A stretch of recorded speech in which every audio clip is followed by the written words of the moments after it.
Post li qabel kien mitluq fiċ-ċentru ta' matul il-jum fl-Imtarfa inbidel fi spazju miftuħ għal persuni b'diżabilità. Dan il-proġett ġie kumplementat minn proġett ieħor ta' parkeġġ fl-istess ċentru li sar b'kollaborazzjoni bejn Aġenzija Support u Infrastruttura Malta. L-investiment ra parti minn dan il-Belvedere fejn hemm il-bankijiet tiġi msaqfa biex issa persuni b'diżabilità jistgħu qattaw ħin ta' rilassament u jgawdu l-veduta tal-imdina.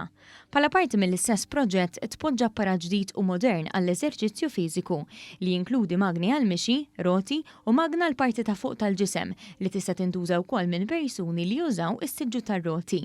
Dal-apparat ġie kollu ċertifikatu ttestjat biex ikun sigur. Tranġat ukoll l-art u ġiet mogħtija b'terf sintetiku u twapet protettivi li jħarsu s-saħħa u s-sigurtà tal-persuni b'diżabilità. L-Aġenzija tal-Gvern Infrastruttura Malta ħadet ħsieb il-parti tal-parkeġġ fejn issaħħew il-padamenti u nkesab l-asfalt.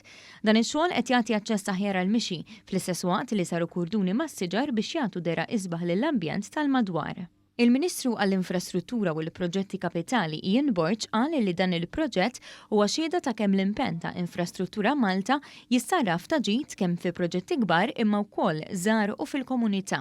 L-infrastruttura mhijiex biss it-toroq imma wkoll bħala Ministeru permezz ta' Infrastruttura Malta jew drabi oħra b'entitajiet oħra nassistu ministeri u entitajiet oħrajn governattivi fil-ħidma tagħhom. F'dan il-każ hawnhekk mal-kollega Ministru Giulia Farrugia Portelli u allura l-entità Support għenna sabiex il-komunità u l-klijenti li jiġu hawnhekk ikollhom infrastruttura aħjar u iktar sikura. Minn dan il-proġett li sar b'investiment ta' 40,000 euro se jgawdu madwar 90 persuna b'diżabilità u l-Ministru għall-Inklużjoni Giulia Farrugia Portelli qalet li dan se jagħtihom ċans jirilassaw u jagħmlu eżerċizzju fiżiku filwaqt li jgawdu ambjent mill-isbaħ.